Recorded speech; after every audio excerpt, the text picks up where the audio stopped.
کا معجزہ دکھائیں۔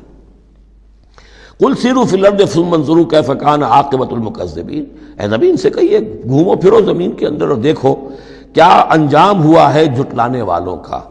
تمہارے ہی اس جزیرہ نما عرب میں قوم عاد، قوم ثمود یہ سب کے سب تھے، اور جب تم جاتے ہو شام کی طرف سفر کرتے ہو، قافلے لے کے جاتے ہو، تو وہاں قوم مدین کے مسکن بھی آتے ہیں، قوم لوط کے شہر بھی آتے ہیں، یہ سب تم دیکھتے ہو۔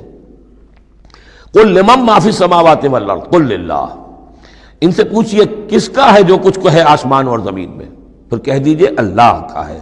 کتب علی نفسہ الرحمہ، اور یہ اصل میں کہنا کس اعتبار سے ہے کہ مشرکین مکہ بھی یہ مانتے تھے مالک اور خالق اللہ ہے۔ ہمارے معبودوں کا مسئلہ تو یہ ہے کہ ہؤلاء شفعاؤنا عند اللہ، یہ ہماری شفاعت کریں گے اللہ کے پاس۔ وہ یہ تو نہیں کہتے تھے کہ لات اور منات اور عزا نے اور حبل نے دنیا پیدا کی ہے، ایسے قودن نہیں تھے، وہ کہتے تھے اللہ نے پیدا کیا۔ وَلَئِن سَأَلْتَهُم مَّنْ خَلَقَ السَّمَاوَاتِ وَالْأَرْضَ لَيَقُولُنَّ اللَّهُ، اے نبی آپ ان سے پوچھیں گے آسمان اور زمین کس نے بنائے، کہیں گے اللہ نے بنائے۔ تو وہ کوئی کائنات کی تخلیق میں اس کے مالک ہونے میں شرک نہیں کرتے تھے۔ شرک ان کا کیا تھا، یہ بڑے چہیتے ہیں، لاڈلے ہیں، اونچے مقام ہے، یہ ہمیں چھڑوا لیں گے، یہ شرک تھا۔ کتب علی نفسہ الرحمہ، اس نے اپنے اوپر رحمت کو لازم کر لیا ہے، یہ کتبہ اللہ نے لکھ لیا ہے، علی نفسہ ہی اپنے اوپر، یعنی یہ لزوم اللہ اپنے اوپر کوئی شے لازم کر لے، ہم کوئی شے اللہ پر خود لازم قرار نہیں دے سکتے۔ کتب علی نفسہ الرحمہ لیجمعنکم الی یوم القیامۃ لا ریب فیہ، وہ لازماً جمع کرے گا تمہیں قیامت کے دن کہ جس میں کوئی شک نہیں ہے۔ والذین خسروا انفسہم فہم لا یؤمنون، تو جو لوگ اپنے آپ کو خسارے میں ڈالنے کا فیصلہ کر چکے ہیں وہ ایمان نہیں لائیں گے۔ یہاں ایک نقطہ ہے، ذرا غور کرنے کی بات ہے کہ یہ رحمت کا اظہار کیسے ہوا۔ کتب علی نفسہ الرحمہ لیجمعنکم الی یوم القیامہ، قیامت کے دن تو مار پڑے گی، سزا پڑے گی، سختیاں ہوں گی۔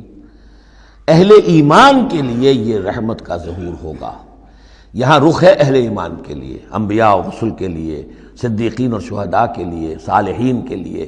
تم جو کچھ جھیل رہے ہو، جو مصیبتیں برداشت کر رہے ہو، جو اس وقت تمہیں تنگی ہو رہی ہے، تمہارے لیے اللہ تعالیٰ کی رحمت کا وہ وقت آ کر رہے گا، تمہاری ان ساری خدمات کا بھرپور صلہ ملے گا، تمہاری ان سرفروشیوں کے لیے اللہ تعالیٰ کی طرف سے قدر افزائی کا اعلان ہوگا۔ کتب علی نفسہ الرحمہ لیجمعنکم الی یوم القیامہ، کبھی تمہیں یہ خیال نہ آئے کہ ہم تو سب کچھ یہاں پر اپنا لٹا بھی بیٹھے اللہ کے لیے، پتہ نہیں وہ دن آئے گا بھی کہ نہیں، پتہ نہیں کوئی ملاقات ہونی بھی ہے کہ نہیں، پتہ نہیں یہ سب کچھ جو ہے واقعی حق ہے یا نہیں کہ جمع ہونا ہے اللہ کے ہاں اور جزا و سزا ہونی ہے۔ تو ان وسوسوں کو اپنے دل سے، اپنے دماغ سے دور کرو۔ لہ ما سکن فی اللیل والنہار، اور اسی کا ہے جو کچھ کہ ساکن ہو جاتا ہے رات میں، اور یہاں مقابلے کا لفظ محذوف ہے، وما تحرک فی النہار، اور جو شے متحرک ہو جاتی ہے دن کے وقت۔ یہ مقابلے کے لفظ کو قرآن مجید میں حذف کر دیا جاتا ہے تاکہ آدمی خود اپنی عقل سے کام لے، ورنہ ظاہر بات ہے کہ نہار جو ہے دن کا وقت جو ہے وہ سکون کے لیے نہیں ہے۔ وَلَهُ مَا سَكَنَ فِي اللَّيْلِ وَمَا تَحَرَّكَ فِي النَّهَارِ، وہ اسی کا ہے جو کچھ کہ رات کے وقت سکون پکڑتا ہے اور دن کے وقت متحرک ہو جاتا ہے۔ وَهُوَ السَّمِيعُ الْعَلِيمُ، وہ سب کچھ سننے والا اور جاننے والا ہے۔ قُلْ أَغَيْرَ اللَّهِ أَتَّخِذُ وَلِيًّا فَاطِرِ السَّمَاوَاتِ وَالْأَرْضِ، ان سے کہیے لوگو، عقل کے ناخن لو، کیا میں اللہ کے سوا کسی اور کو اپنا ولی بنا لوں، اپنا کارساز، اپنا مولا، اپنا مالک، اپنا حمایت، اللہ کو چھوڑ کر کسی اور کو بنا لوں؟ فاطر السماوات والارض، جو کہ آسمانوں اور زمین کا پیدا کرنے والا، تم بھی مانتے ہو کہ وہی پیدا کرنے والا ہے، تو اس کو چھوڑ کر کسی اور کو اپنا ولی بنائیں اور کسی اور کے خود ولی بن جائیں، تو یہ تو بڑی حماقت کی بات ہے، بڑے گھاٹے کا سودا ہے۔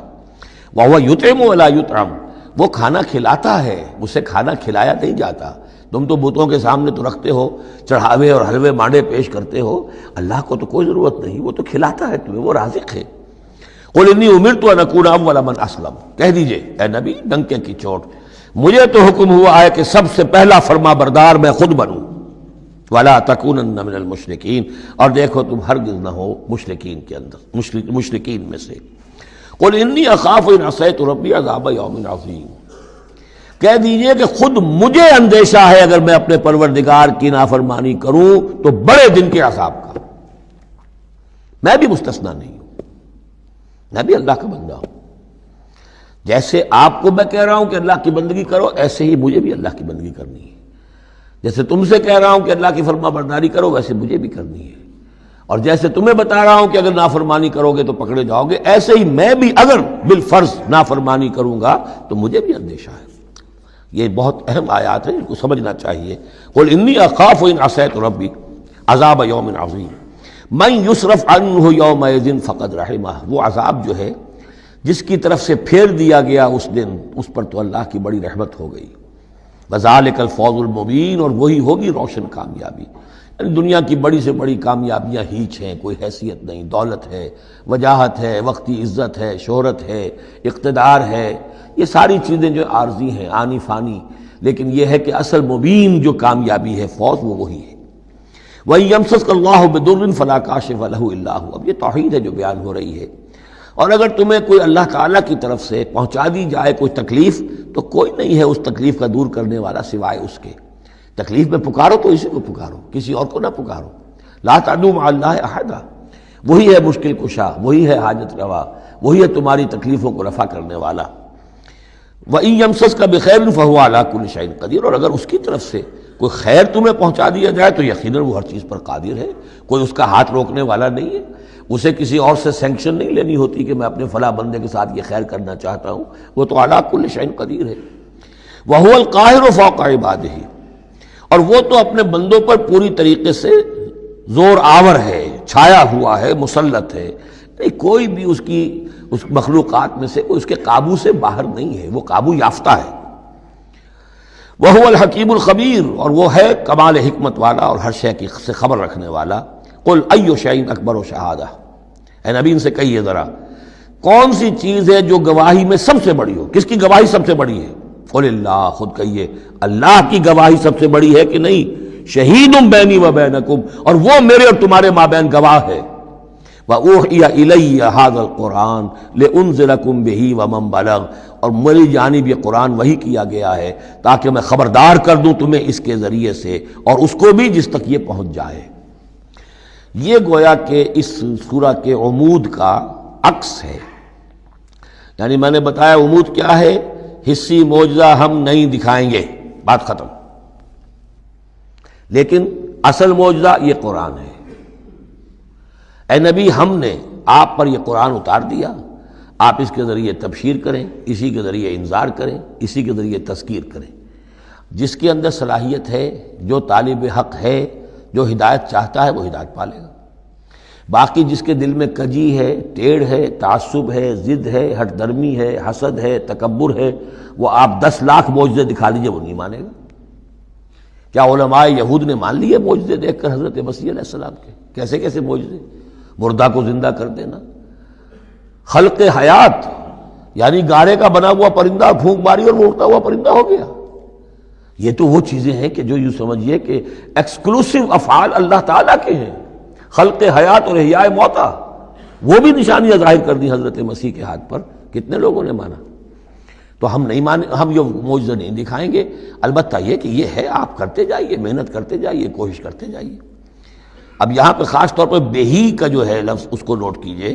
وَأُوحِيَ إِلَيَّ هَذَا الْقُرْآنُ، وحی کیا گیا ہے میری جانب یہ قرآن، لِأُنذِرَكُم بِهِ، تاکہ میں خبردار کروں تمہیں اس کے ذریعے سے، وَمَن بَلَغَ، اور جس تک یہ پہنچ جائے۔